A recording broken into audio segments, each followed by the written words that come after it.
प्रणाम महाराज जी। महाराज जी, नाम सिमरन करते आनंद में होते हुए भी नींद में चली जाती हूँ। अभी आनंद नहीं आया। आनंद में और नींद में अंतर है। नींद है तमोगुण का लक्षण। इंद्रिय आनंद में टिक नहीं पाए इसलिए तमोगुण में चली गई। नहीं तो नींद में भी भजन का आनंद रहता है। जब आनंद आता है ना तो नींद में भी भजन होते, और भजन में नींद आ जाए ये तमोगुण का। इसका मतलब आनंद नहीं। जैसे आपको भोजन भूख लगी और आप भोजन पा भला सो जाओ। आप फिल्म पसंद की भला देखने बैठो 3 घंटे सो जाओ तो हमें बताना क्यों? आनंद आ रहा है ना। आनंद आ रहा है ना, तभी। कैसे सो सकते हो? आनंद आ रहा है। आपका क्रिकेट प्रिय खेल हो और चल रहा हो और फिर सो जाओ तो हमें दिखाओ। नहीं सो। क्यों? आनंद आ रहा है, क्योंकि आपके मन के अनुकूल विषय चल रहा है। भजन को मन में आनंद नहीं मिला इसलिए नींद में चला गया। अगर मन को भजन का आनंद मिला होता तो नींद में नहीं जाता। हाँ, जब भजन का आनंद मिलेगा तो 5 बातें ठीक हो जाएंगी।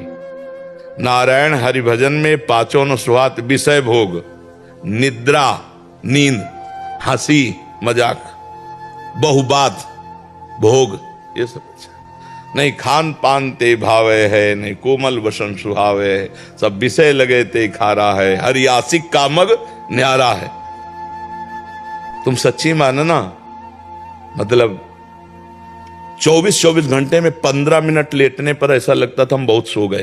15 मिनट एकदम जैसे उठ के बैठ गए, लगा 15 मिनट है यार, इस घड़ी खराब है क्या? ऐसा दिमाग में छाया हुआ था भजन करना। तो नींद 15 मिनट लेटे एकदम। जब तमोगुण नहीं तो फिर नींद कहां से? तमोगुण में ही नींद है। निद्रा आलस्य प्रमादोत्थम तत्तामस मुदाहृतम। प्रमाद और तमोगुण, नींद, आलस्य, ये तमोगुण के प्रभाव से आता है। न रजोगुण न तमोगुण, तो नींद कहां? सात्विक। भजन करते करते नींद में चले जाना है तमोगुण की प्रधानता का लक्षण है। ये नहीं होना चाहिए। खड़े हो जाओ, खड़े होके भजन करो, टहल के भजन करो। भजन के समय नींद नहीं, नींद के समय भजन करो, लेकिन भजन के समय नींद नहीं। जैसे अब सो रहे हैं तो सोने जाए तो राधा राधा राधा। हमें सोने की चिंता नहीं, हम राधा राधा करते हुए कब सो गए, फिर जब जगेंगे तो राधा राधा करते हुए जगे, अपनी दिनचर्या में लगे, तब ऐसे भजन होता है। इसे नहीं कि भजन में आनंद आ रहा है तो नींद में चले गए। आनंद में कैसे नींद आ सकती है? हमें जरा बताना। आपको उदाहरण कही दिए। कुछ भी, आप कहीं भी आनंद लग रहा हो, आपका मनोरंजन कोई चल रहा हो, सीरियल हो, आप देखो भला सो जाओ? बिल्कुल नहीं सोएं, क्योंकि आनंद आ रहा है ना। नींद में आनंद ही आता है। नींद में एक आनंद होता है। संसार के चिंतन को छोड़ करके 6 घंटे बिल्कुल रहे तो इंद्रियां पुष्ट हो गई, उनको एक आनंद आता है, एक नया जीवन सा मिलता है। 6 घंटे नींद में क्या होता है? संसार का चिंतन नहीं होता। ऐसे ही जिस मनोरंजन को आप देखते होते हैं तो अन्य सब चिंतन भूल जाता है, वो आनंद आता है। और अगर भगवान के चिंतन में सब चिंतन भूल जाए तो परमानंद आ जाए। वही तो हम कर रहे हैं। अपने लोग वही तो कर रहे हैं कि भगवान के चिंतन में इतना तन्मय हो जाओ कि सब चिंतन भूल गया तो परमानंद की बाढ़ आ जाए। अभी क्या होता है? संसार का चिंतन होता है। संसार विषम है। विषम में 2 परिस्थितियां, सुख और दुख, लाभ और हानि, जय और पराजय। तो हम इसी में थपेड़े खा रहे हैं। और भगवान सम है। सम में एक रस परमानंद है। अगर हमारा चित्त भगवान में जुड़ जाए तो हर समय परमानंद बना रहे। जैसे 4-5 घंटे नींद में गए, संसार का चिंतन छूटा, कितना अच्छा लगता है। जब जगते हैं तो कितना फ्रेश महसूस होता है। क्यों? क्योंकि 5 घंटे संसार का चिंतन छूटा। और अगर जागते हुए 5 घंटे संसार का चिंतन छोड़ दो तो तुम योगी हो जाओगे। तुम अखंडानंद परमानंद का भोग करने लगोगे। तो करे, यही प्रयास है। जब हम राधा राधा राधा, उसी का चिंतन, उसी को देखना, उसी को सुनना, तो देखो फिर कितनी उन्नति होती है, आंतरिक और बाह्य दोनों। संसार का चिंतन ही हमें क्लेश देता है। देखो, जो संसार के चिंतन में ज्यादा डूबते चले जाते हैं, डिप्रेशन में पहुंच जाते हैं। आप संसार का चिंतन करते रहो तो देखो आपका दिमाग थक जाए। वही राग, वही देर, उसने ऐसा क्यों कहा, उसने, हमने तो उसके साथ ये किया, ये पूरी गणित चलते चलते वो भट्ट हो जाता है। अब वो डूब जाता है। मतलब बेमतलब बैठे बैठे कुछ नहीं, कोई नहीं, वो डिप्रेशन में पहुंच जाता है। अगर हम नाम जप करेंगे तो अपने को हम बचा सकते हैं। आप गौर से देखना, नींद का सुख क्या है? 6 घंटे संसार का चिंतन छूटना। जब नई नींद लेते ना तो आप देखो हर नस नाड़ी आपकी भारी हो जाती है, थक जाती है। ऐसा लगता है यार सोना चाहिए। क्या सोना है? मतलब संसार का चिंतन 6 घंटे भूलना है, 8 घंटे भूलना है, मुझे संसार भूलना है। व्यसन में क्या होता है, नशे में क्या होता है, बुद्धि मंद हो जाती है, चिंतन लड़खड़ा जाता है, बस इस बात का सुख होता है। उसकी बुद्धि चिंतन रहित हो रही है, चिंतनी शक्ति खत्म हो गई है, इसलिए वो सुख का अनुभव कर रहा है। यहाँ अचल बिहार में जब हम रहते थे तो हितधाम के सामने नाली बहती थी, ये परिक्रमा मार्ग पक्का नहीं था। तो एक जो शराबी तो नाली के साइकिल लिए, तो बार बार ऐसी को, तो हमें पता नहीं था कि शराब पिए। तो उन्होंने कहा क्या भैया, वो नाली को ऐसे देखता और ऐसे फिर बार आगे और आखिरकार लड़खड़ा के नाली में गिरी गया। फिर भी उसे कोई शोक चिंता नहीं है, उसकी जो वाणी निकल रही है वो ऐसी निकल रही जैसे बादशाह की। क्या है, चिंतन खत्म, शुभ अशुभ का चिंतन, संसार का चिंतन, वो लड़खड़ा, चाहे भांग खाए हो। ये जितने नशे हैं ये सब शरीर को एकदम शिथिल करना और बुद्धि का चिंतन हटा देना, बस इसी का आनंद है। और सोचो अगर यही काम आप जागृत अवस्था में भगवान में लगा दो तो बुद्धि पंग हो जाए, तो वही समाधिस्थ महापुरुष कहे जाते हैं, वही योगी कहे जाते हैं, वही भगवान के प्रियजन कहे जाते हैं। देखो ना, एक बिंदु पर अपने चित्त को लगा कर देखो, थोड़ी देर अगर आपको शक्ति ग्रहण करनी तो हम आपको बता, कोई एक बिंदु तय करो, जैसे ऐसे बैठे हैं, कोई एक बिंदु तय करो और उसी में नेत्र लगा दो और बस राधा राधा राधा, आंख खुली हो मुंह बंद। अब आपकी आंखों से पानी झरने लगे तो ऐसे कर लिया, फिर उसी पे लगा दो, फिर जिधर चिंतन करोगे एक तार चिंतन जाएगा। इसे त्राटक क्रिया कहते हैं योग में। कितने अपने पास साधन है जिससे हम एकाग्रता को समेटकर भगवान के चरणों में चिंतन में लगाएं, अभी आनंद आ जाए। जादू मंत्र टोना और ये जो आते हैं ना वो कैप्सूल जैसे, वो क्या कहते हैं उनको, जंतुर, इनसे काम नहीं बनने वाला। तुमको हाँ ज्ञान विज्ञान संपन्न होना पड़ेगा, ये सब छूछा, ये सब नाटकबाजी से नहीं निकलना। देखो जैसे नाम जब भी चल रहा हो, चिंतन भी दूसरे आ रहे हो, तो क्या मन के 2 विभाग हो जाते? हाँ, मन के 2 विभाग हैं ही। जैसे बुद्धि को 2 विभाग है ना, रावण से विभीषण जी कह रहे हैं, कुमति सुमति सबके उरराही नाथ निगाम पुर। हाँ, जहां सुमति तहां संपत्ति नाना, जहां कुमति तहां, मतलब सुमति और कुमति जैसे होती है, हाँ ऐसे ही सुमन और कुमन होता है। सुंदर जो मन होता है वो आपको अच्छी सलाह देगा, और कुमन जो कुमार्गगामी मन होता है वो उसी समय गलत सलाह देगा। उसी समय जैसे आपसे कह रहा है ये भोग लो बहुत अच्छा है, तो अंदर से आएगा नहीं यार फंस जाओगे बहुत गलत है। उसी में 2 विभाग है। अच्छे वाले में मन इंद्रियाणाम मनश्चास्मि, और बुरे वाले मन को अच्छा बना दो तो निर्मल मन हो गया, भगवान प्रगट। विचार बुरे नहीं आते, काम को कैसे करना वो दिमाग में चलता रहता है, और नाम जब भी चलता रहता है। हाँ, तो आपको काटना है, डिलीट करके एक को चलाना है, यही बुद्धिमानी है। उसे रोकना होगा। हमें इसीलिए कहते हैं जैसे नाम जप करो तो नाम के अक्षरों का ध्यान करो, इसे डबल फंसाना होगा। ये डबल पटरी पे दौड़ता है, राग द्वेष पे दौड़ता है, तो इसे फंसाना होगा। राधा, अब अंदर से उच्चारण कर रहे हैं राधा, सामने लिखा है राधा, हम पढ़ रहे हैं, देख रहे हैं, सुन। अब इसको भागने का अवसर नहीं मिलेगा तो ज्यादा देर इसमें टिकेगा नहीं, देखना आप। और अगर टिकने लगे तो फिर देखना आप आनंद आने लगेगा, फिर रुचि बढ़ने लगेगी। ये डबल भागना चाहता है, ये 2 काम एक साथ करना चाहता है, इसमें क्षमता है। ये भगवान की आरती भी करेगा और बाजार भी वो आएगा उसी समय। भगवान की आरती करता जा रहा, सोचता जा रहा बाजार जाना, वहां मिर्च लानी, वहां आलू लानी, वहां ये सब करता रहेगा। देखने में लगेगा भक्ति हो रही है, चिंतन हटते ही लगता है कि मैं नाम जब भी चल रहा था मेरे। हाँ हाथ नहीं, वो 2 काम कर सकता है, इसीलिए हम डबल उसको फंसाते। लिखो और उच्चारण करो और सुनो तो उससे मंगल हो जाएगा। सूरज जी मुजफ्फरनगर से। श्री राधा राधा वल्लभ श्री हरिवंश महाराज जी। सदगुरु भगवान, कभी कभी चिंतन सहज ही हो जाता है और पर कभी कभी बहुत प्रयास करने हाँ, पर भी किसका नहीं है? होता, इसके लिए हाँ, क्या करें? बिल्कुल बिल्कुल। कबहू तो थोरो भजन कबहू होत विशाल, ये पहले रसिक महापुरुष लिखे हैं। मन को धीरज छुटे नहीं गाहे न दूजी चाल। जिस समय रजोगुण और तमोगुण का आवेश होगा उस समय भजन खींचना पड़ेगा। मन बिल्कुल भजन में नहीं लगेगा, स्वाद भजन में नहीं लगेगा, संसार अच्छा लगेगा, उस समय भजन खींचना पड़ेगा। और जिस समय सतोगुण होगा तो एकदम अनुकूल परिस्थिति, ऐसा लगेगा रसगुल्ला जैसे खाते ना, ऐसे राधा राधा राम सुधा रसम रसी तुम। और जब रजोगुण तमोगुण होगा तो फिर वो अच्छा लगेगा। संसार का भोग, संसार की चित्र, संसार की बातें, भगवान अच्छे नहीं लगेंगे। और जब गुणातीत भजन हो जाता है, तीनों गुणों से परे स्थिति हो जाती है, तब एक तार भजन चलता है। अभी एक रस भजन नहीं होगा, अभी गुणों के अंतर्गत है। जो रे सदा ज्ञान एक रस, तो ईश्वर जी में भेद कहो कस। अभी जीवत तो देहाभिमान को लेकर त्रिगुण के अंतर्गत है। तो कभी सतोगुण आया, कभी रजोगुण आया, कभी तमोगुण आया। तीनों गुण हम पर प्रभावित ना कर पावे। हरिवंश महाप्रभु कहते हैं, ई डर हरिवंश ही तिजिनो भ्रमय गुण सलिल पर, जी नामन मंगल लोक त्यों सुहरि पद भज न विलंब कर। हर समय जबरदस्ती भजन में लगाए रहो, तीनों गुणों पर विजय प्राप्त कर लोगे। गुण के अनुसार के आज मन नहीं लग रहा तो फिर बात गलत हो जाएगी। चले न दूजी चाल, चले न दूजी चाल। अब टीवी देख लेते हैं, भजन में मन नहीं, या चलो आज सिनेमा दे, चलो आज उसके पास बैठते हैं, गलत हो जाएगा, संस्कार गलत हो जाएंगे।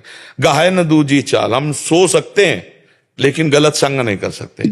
तो सोने के बाद फिर उठेंगे, गुण चक्र बदलेगा, भजन में लग जाएंगे। और अगर गलत संग हो गया तो संस्कार बन जाएगा, भजन में विक्षेप डालेगा।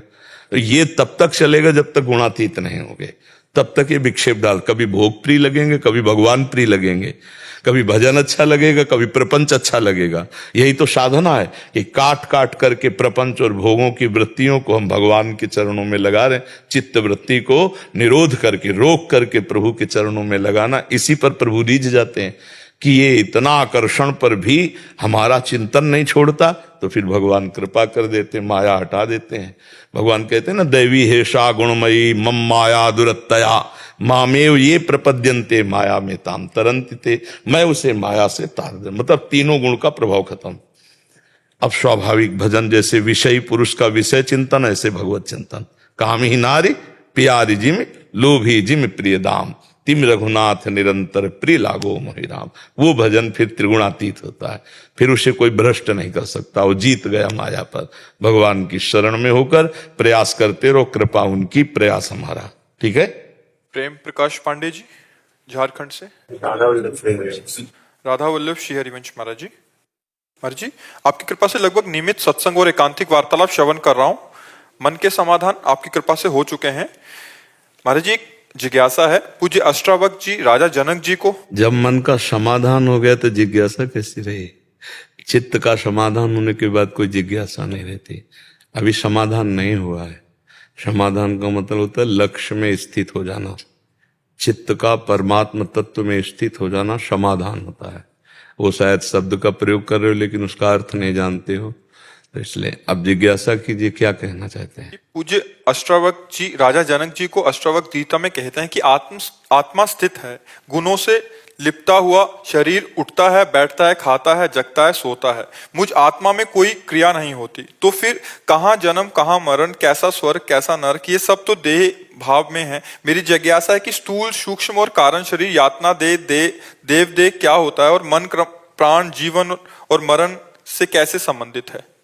देखो, जब हम स्वप्न में होते हैं तो ये ज्ञान नहीं होता कि एक स्थूल शरीर पड़ा है सैया पे, और स्वप्न में पूरा विलास होता है, दुखद या सुखद, अनुकूल या प्रतिकूल। कोई न वस्तु होती न कोई व्यक्ति होता है। वहां एक मन केवल जागृत रह गया, सुषुप्ति में नहीं गया, तो स्वप्न की रचना कर दी। जे ही जाने जग जाए हेराई, जागे जथा स्वपन भ्रम जाए।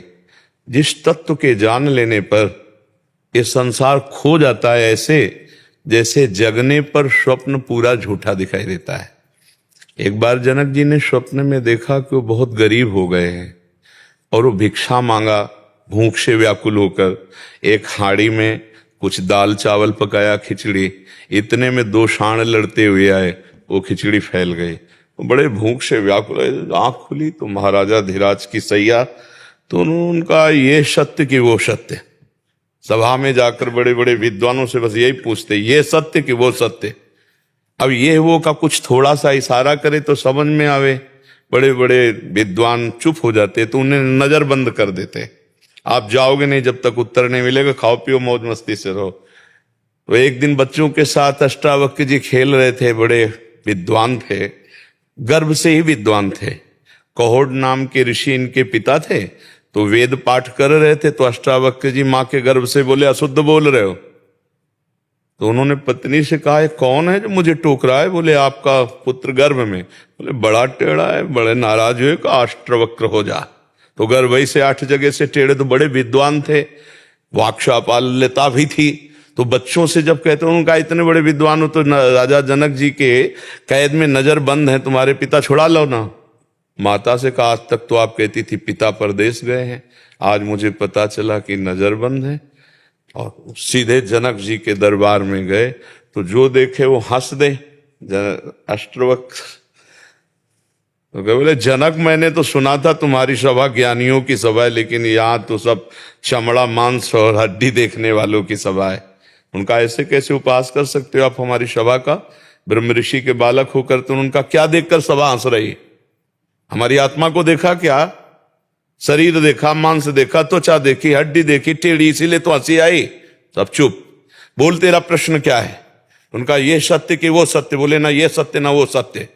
जो कुछ ही क्षणों में असत्य हो जाता है, स्वप्न में जाते हो तो जागृत असत्य हो जाता है, जागृत में आते हो तो स्वप्न सत्य हो जाता है, ये दोनों असत्य हैं। अष्टावक्र जी गुरु हुए, कहा घोड़े की रकाब में पैर रख के केवल बैठने मात्र से मैं ब्रह्मबोध करा दूंगा उतने समय में। ऐसे महापुरुष तैयार भूमि, तो शिष्य तैयार जनक जी, तो गुरु दाता तैयार बोध कराने वाले। अभी तो अपने फंसे हैं देह में, बात ब्रह्म ज्ञान की करेंगे, लेकिन पोषण देह और इंद्रियों का होगा, मन की गुलामी होगी। सच्चाई से यदि गुरु शरण हुआ जाए और गुरुजनों की कृपा हो जाए तो फिर हमारे में जो नाम मंत्र उपदेश गुरु जी ने दिया वो स्फुरित हो और हमारे अंतःकरण का मार्जन हो।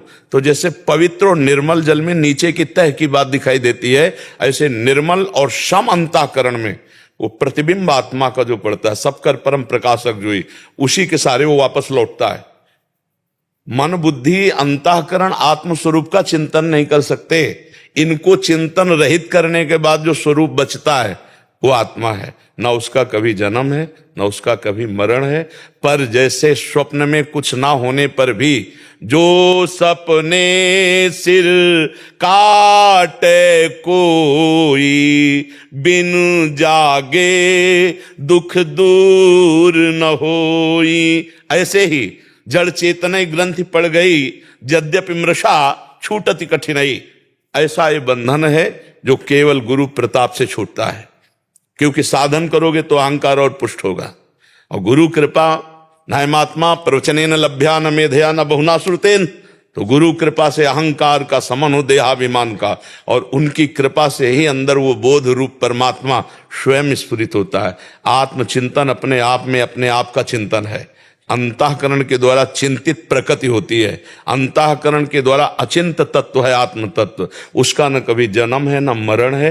पर जन्म मरण ना होते हुए भी जब तक देहाभास है, देहाभिमान है, जीवत्व है, तब तक उसको बरबस पुनरपि जननम पुनरपि मरणम पुनरपि जननी जठरे शयनम, उसको भोगना पड़ेगा। अब इसी के शुभ कर्म के अन्य लोक हैं, अशुभ कर्म के अन्य लोक हैं। शुभ कर्म का देवदेह है, अशुभ कर्म का जो है यातना देह है। ये सब केवल मायाकृत है, इनकी सत्ता नहीं है, ना स्थूल की, न सूक्ष्म की, न कारण की, न यातना की, न देव की। समझ पा रहे हो आप? हाँ, ये सब केवल कल्पनात्मक है, मायात्मक है। जैसी जैसी हम सोच करते जाते हैं वैसा वैसा। एक सोच कर रहा है राम में तो पूरी सृष्टि राम में दिखाई दे रही, एक सोच कर रहा है काम में तो पूरी सृष्टि काम में, एक सोच कर रहा है श्याम में तो पूरी सृष्टि श्याम में, एक ब्रह्म में तो ब्रह्म में। है क्या? जैसी दृष्टि वैसी हमारी सृष्टि है, और दृष्टि खत्म हो जाए तो सृष्टि है ही नहीं, केवल ब्रह्म। सर्वम भी नहीं, सर्वम तो समझाने के लिए है, सर्वम खलमिदम ब्रह्म समझाने के लिए, केवल ब्रह्म। सर्वम भी माया में है। तो गुरुजनों का आश्रय ले, उपासना मार्ग में चले, तो उपासना से ही वासना मिटती है और निर्वासनिक हृदय में ही तत्व ज्ञान स्फुरित होता है। नहीं, पहले खूब नाम जप करो, अच्छे आचरण करो, गुरुजनों की शरण में रहो, समाज की सेवा करो, तो तुम्हारा अंतःकरण पवित्र हो। पवित्र अंतःकरण से ही चला जा सकता है। आप गृहस्थ हो इसलिए आपको ऐसा कह रहे हैं।